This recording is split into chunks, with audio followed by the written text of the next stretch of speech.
क्योंकि उसने पहले से डिसाइड कर लिया मुझे मानना ही नहीं, भले फिला दो। तो तर्क के विरुद्ध जाने वाले। तर्क 4 प्रकार का होता है। तर्क तो है ही है, एक होता है सुतर्क, अर्थात मान लीजिए हम ज्योतिष की बात कर रहे हैं तो ज्योतिष में आपस में चर्चा कर रहे हैं, सुतर्क है। एक कुतर्क होता है कि बिल्कुल ही विपरीत बात करते हैं।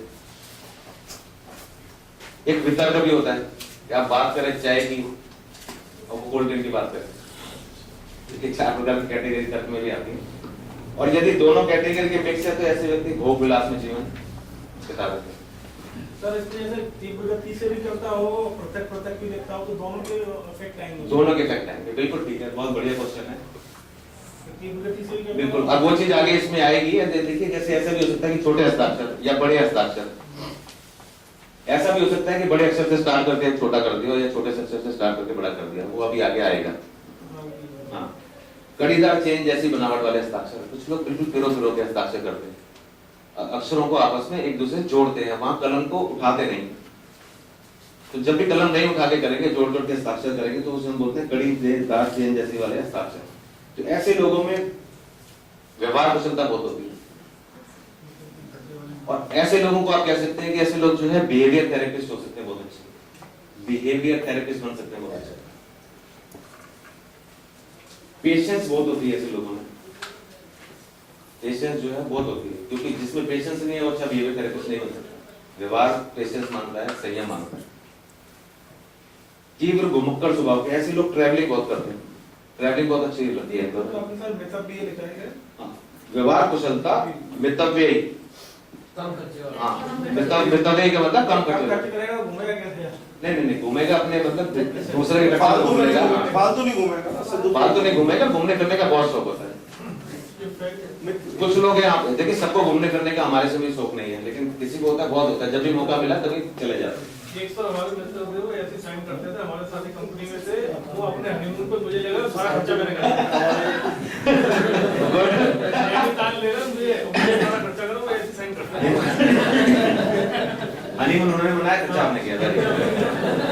शादी में गए नहीं होंगे, शादी लेकिन दोबारा नहीं होगा आपके साथ ऐसा। फिल्म नहीं बनते साथ ही। नहीं, अब दोबारा नहीं हो सकता ना, अब तो सीख जाओगे आप, अब दोबारा आप तो मेरे को नहीं बना सकेगा। और यदि लो कैटेगरी के लिए हस्ताक्षर है तो ऐसे व्यक्ति चिड़चिड़े स्वभाव के हो जाते हैं, अल्प बुद्धि, जड़ चेतन प्रवृत्ति। जड़ चेतन प्रवृत्ति से मतलब है कि जब आप उनसे कोई क्वेश्चन करेंगे, कुछ पूछेंगे, आंसर ही नहीं देंगे, गुमसुम, या आपकी मर्जी आप हाँ समझो या ना समझो, रिएक्ट नहीं करेंगे, जड़ चेतन प्रवृत्ति होती है। और यदि मिक्स होगी तो जैसी संगत वैसी रंगत, समय अनुसार अपने आप को बदल लेंगे।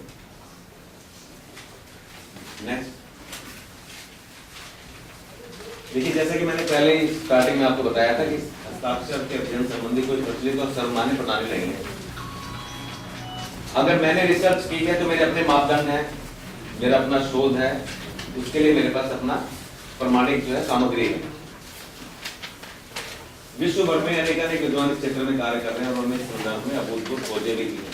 हाँ, जैसे राइटिंग की बात की थी, राइटिंग में कुछ चीजें ऐसी हैं जो बिल्कुल फिक्स हैं और सभी इस बात को मानते हैं राइटिंग में, लेकिन सिग्नेचर में ऐसा नहीं है।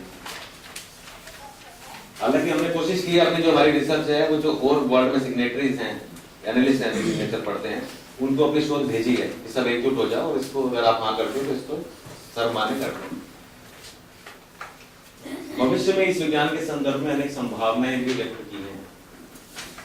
अभी बहुत पॉसिबिलिटी है, इसमें बहुत पॉसिबिलिटी है। अभी आपने देखा होगा कुछ रोगों के संबंध में बात करेंगे और आपको बड़ी विचित्र लगी होगी, एक कागज में सिग्नेचर करो, चीनी रखो, ठीक है, थोड़ी अटपटी है, लेकिन रिसर्च तो रिसर्च होती है, कहीं ना कहीं से इसी प्रकार प्रारंभ होती है। आप जानते हैं कि आजकल प्रार्थना पत्र मंगवाने के लिए कंपनियां हस्तलिखित आवेदन पत्र मंगाती हैं। क्या आप इसका अर्थ यह लगाएंगे कि वो कंपनियां सभी आवेदनकर्ताओं की लिखावट एवं हस्ताक्षर का किसी विद्वान से अध्ययन कराएंगी? ऐसा भी कदापि नहीं, लेकिन यह कदा कराते हैं। इसके पीछे छिपा है मनोविज्ञान, साइकोलॉजी। सिग्नेचर के पीछे सब कुछ साइकोलॉजिकल साइकोलॉजी, जो थोड़ा कम अथवा ज्यादा सभी के भीतर विद्यमान है।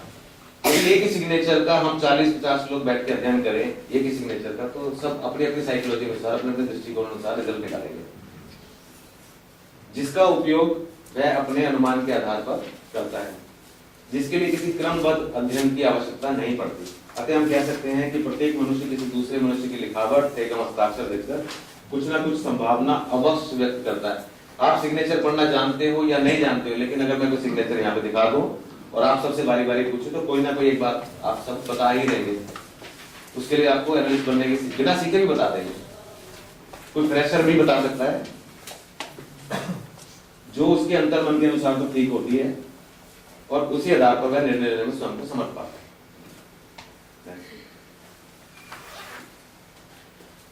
देखिए यहाँ कुछ अल्फाबेट्स अलग अलग प्रकार से डाले गए हैं, अर्थात एक ही अल्फाबेट को हम कई प्रकार से प्रयोग कर सकते हैं। कई लोग अपने सिग्नेचर में सेम नाम होने के बावजूद जैसे ए अल्फाबेट से सभी के नाम शुरू होते हैं, लेकिन सब ए को अलग अलग तरीके से बनाते हैं। हस्ताक्षर विश्लेषण करते समय हस्ताक्षर में प्रयुक्त अक्षरों की बनावट की मौलिकता पर ध्यान देना चाहिए कि हस्ताक्षर में प्रयुक्त अक्षर किस श्रेणी के हैं। जैसे मौलिक रूप से बड़ा अल्फाबेट जो है देखिए बड़ा है, और यदि कोई डी को देखिए जैसे त्रिभुज बनाया हुआ डी को ट्रायंगल इस प्रकार बनाए तो आप उलझन में पड़ जाएंगे कि यह ए है अथवा डी। तो यही वो कैटेगरी है जो मैं बता रहा था कि स्पष्ट नहीं होता है। बनावट का तात्पर्य अक्षरों की लिखावट शैली से है कि अक्षर एक समान है, टेढ़े मेढ़े हैं, छोटे हैं, बड़े हैं, लंबे हैं, मोटे हैं, गुच्छेदार अथवा किसी अन्य प्रकार के हैं। इसके अलावा भी कई श्रेणियां हो सकती हैं जिनका निर्धारण आप स्वयं कर सकते हैं, क्योंकि करोड़ों लोग हैं, करोड़ों प्रकार के सिग्नेचर हैं और लोग हमेशा अपने सिग्नेचर में कुछ ना कुछ नयापन लाने की कोशिश करते हैं। लिखावट की शैली पहचानते हम तुरंत नतीजे पर पहुंच जाते हैं कि अमुक हस्ताक्षरकर्ता का व्यक्तित्व उसके हस्ताक्षरों की बनावट के आधार पर किस प्रकार का होगा। ये बहुत साधारण और सरल बात है, इसको कोई भी अपने हिसाब से कर सकता है। अक्षरों की बनावट शैली मुख्य रूप से हस्ताक्षरकर्ता की मानसिकता को दर्शाती है। जो बेसिक रिजल्ट है जहां से आप प्रारंभ करेंगे वो साइकोलॉजी है। जैसे मैंने बोला इंट्रोवर्ट एक्सट्रोवर्ट, वहां से प्रारंभ होता है। जिस सिग्नेटरी के बारे में जब आप कोई भी एनालिसिस करना शुरू करेंगे सबसे पहले आपने ये देखना होता है कि वो इंट्रोवर्ट है एक्सट्रोवर्ट है, उसके बाद फिर बाकी एनालिसिस बाद में करेंगे। नेक्स्ट, हस्ताक्षर में प्रयुक्त अक्षरों के बीच की दूरी का विश्लेषण भी हस्ताक्षर विज्ञान विशेषज्ञों को अवश्य करना चाहिए।